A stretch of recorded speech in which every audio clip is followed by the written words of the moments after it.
kijk rondje. Het is prachtig weer vandaag, dus ja, het kan eigenlijk niet beter. Dit is een soort gedroomde weersomstandigheid voor ons en daar zijn wij super blij mee natuurlijk vandaag. De 12e editie van de Lange Strangentocht werd zaterdag gehouden.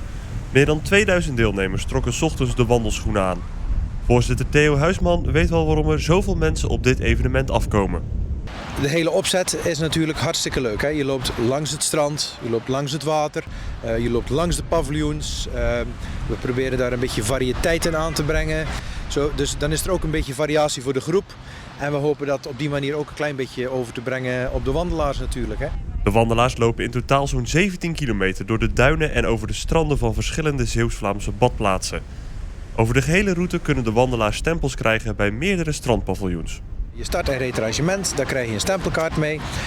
Het eerste paviljoen, dat is nog in Katzand. En zo ga je 15 paviljoens langs of 16 paviljoens. En dan finish je bij Breskens aan Zee in Breskens. Tijdens het lopen hoeft niemand zich te vervelen. Onderweg hebben we ook spelletjes. Ook hebben we op 8 verschillende paviljoens onderdelen van de rebus hangen.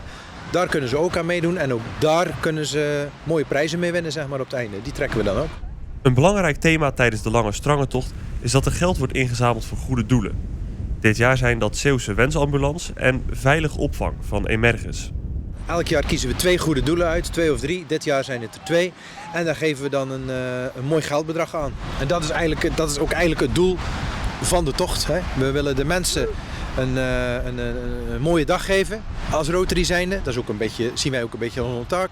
En een mooie bijkomstigheid is dat we ook nog geld overhouden voor het goede doel.